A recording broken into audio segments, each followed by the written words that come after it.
say you are already having a severe pulmonary hypertension. So sometimes you may mistake other conditions like LV dysfunction, congenital cyanotic heart diseases, and extracardiac AV malformation like vein of Daniel for PPHN, but echocardiography is helpful in this situation. And also we need to be aware that babies who are pooled are at risk of pulmonary hypertension, babies with diaphragmatic hernia, intake of maternal drugs like NSAID and SSRI, maternal diabetes and infections also increases the risk of pulmonary hypertension. Now how do we monitor these babies? We use the oxygenation index, which is mapped into FiO2 times 100 divided by PaO2. And if it is between 0 to 15, you call it as mild, 15 to 25 moderate, and 25 to 40 as severe, and more than 40 as very severe. Sometimes measuring PO2 may be a problem. So if you have pulse oximeter, if you replace this PaO2 with SpO2, it is called oxygen saturation index. And roughly below 15, this oxygen saturation index is half of the OI, and after 15 it is roughly 1/3 of OI. And there are studies which shows that between oxygen saturation of 85 to 95, it has got very good correlation with oxygenation index. So when do you manage the children? You have to focus on 4 therapeutic goals. So first goal is to improve oxygenation and achieve FRC. And what do you do to measure this? You look at the FiO2 requirement, oxygenation index, blood gases and pulse oximetry. And it's a good idea to look at pre-ductal as well as post-ductal oxygen saturation. What are the things that you would do? You would support them with ventilation. Large chunk of AG which can be managed with conventional ventilation. And some situations when the lungs are really bad and there is diffuse lung disease, high frequency may be helpful. Supplementing them with oxygen and use pulmonary vasodilators and surfactant. So whole things rational is to support adequate lung inflation, facilitate oxygenation through open lung fields, reduce pulmonary vascular resistance, and you are targeting CO2 of somewhere between 40 to 60, preferably between 45 to 60, and you do not want definitely them below 35. Then second goal is to correct ventilation perfusion mismatch. Again, you would be measuring the same thing that we talked in the first goal, and the intervention available to you are surfactant and pulmonary vasodilator. So the whole idea is to support adequate alveolar inflation and facilitate oxygenation through blood flow into the ventilated regions. So once you have taken care of these 2 goals, third goal is to improve the heart function as required and facilitate transitions.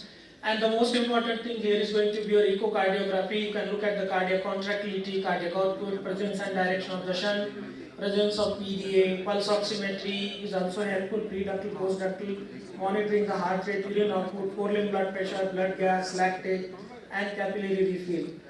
So the various interventions that one would use is inotropes, vasopressors, chronotropes, pulmonary vasodilators, and prostaglandins, and we will talk about this shortly.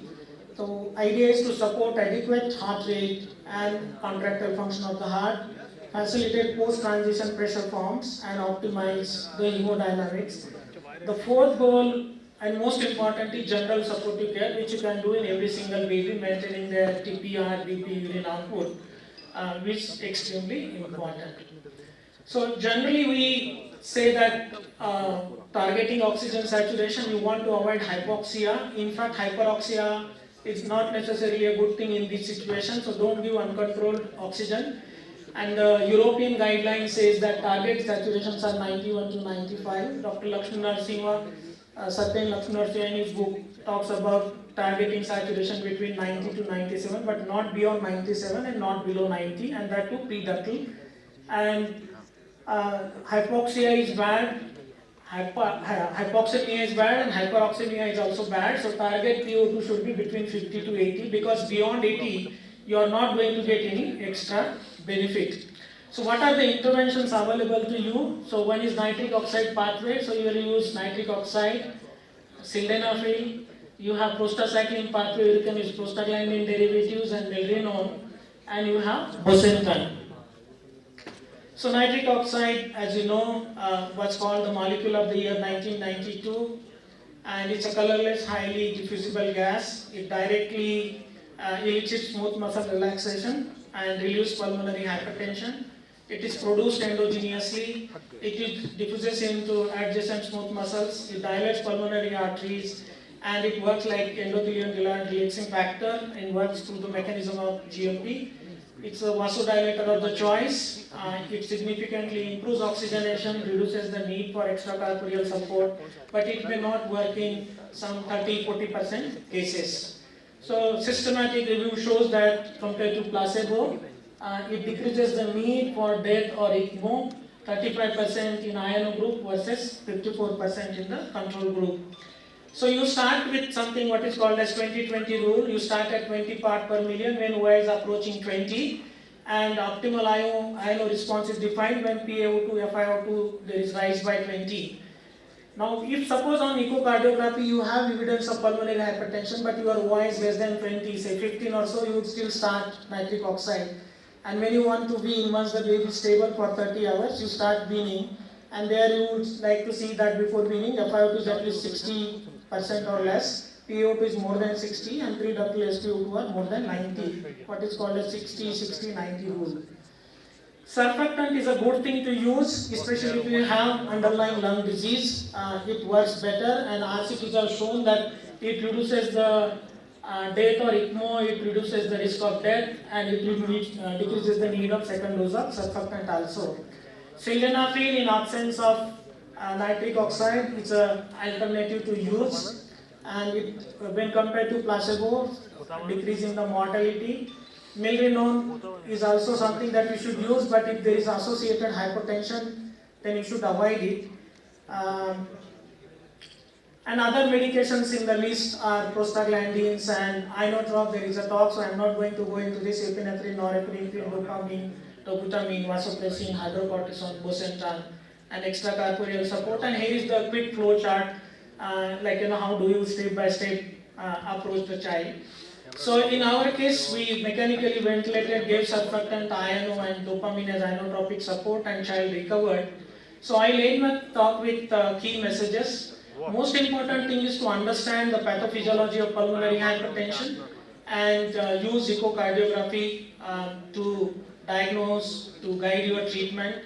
Although INO is a mainstay in situation where INO is not available, you have mechanical ventilation and you have oxygen.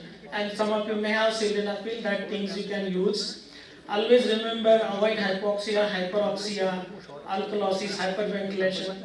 Practice gentle ventilation. Use surfactant if you have underlying lung disease, and our approach should be cardiocentric. Thank you.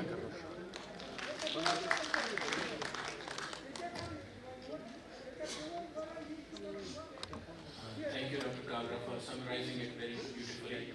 I think PPHN is a neonatologist's nightmare. It can really be a nightmare, and Dr. Satyan has done a lot of work, especially with PPHN. Just a couple of comments. I think one key is early referral in a baby with labile oxygen saturations or who is going towards PPHN. Because managing PPHN is not everybody's cup of tea, because it requires multi-directional treatment. So I think early referral is the key. Oxygen is a medication and it needs to be used with caution. No liberal use of oxygen. And I really think echocardiography has really changed the way we are managing PPHN. Just eyeballing, just doing a 4-chamber view and looking at what the chambers are, it gives us a lot of information, because we may not get TR jet in all the cases, but still there may be a good substantial amount of elevated pulmonary artery pressures, because we are trying to look at a 3-dimensional structure in 2 dimensions. So I think echo has really changed the way we are managing these PPHN babies. Thank you.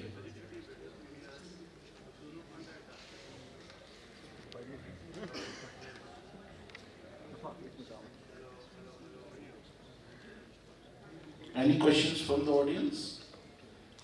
It was a wonderful presentation, Dr. Kabra, and it was very beautifully highlighted what are the challenges in management. Thank you very much, and I thank all the organizers for inviting me for this beautiful conference and beautiful city. Thank you. Thank you, sir, for an excellent presentation. Actually, my question is related to your case, but not specifically to the PPHN. It's related to the MAS, meconium aspiration syndrome. At what levels of FiO do you prefer to use surfactant in MAS, and for how long actually you vary? I mean, how many hours, day or so, for if your target is FiO2 requirement also? So our practice at our unit is that if baby is requiring anything more than 40% oxygen, or oxygenation index is more than 5, we would give surfactant. Because earlier you treat, the later you are going to face lesser of the problem. So any time specific you are, I mean, on your mind for stabilizing the baby, say 6 hours, 12 hours, you will wait for stabilization or no? I mean, so suppose, let us say that baby is admitted and baby is about an hour old, and baby is intubated, ventilated, oxygen requirement are 40%, so you would not wait for 6-8 hours for things to get worse. So baby is intubated, oxygen requirement close to 40% and OI more than 5, you would go ahead and give surfactant. That is what the most recent guidelines are recommending, that if you have underlying lung disease like say severe RDS, meconium aspiration, pneumonia, sepsis, this situation, intervening, giving surfactant early is helpful. Thank you, sir. Thank you. Thank you, Dr. Kabra, for an excellent presentation. And I use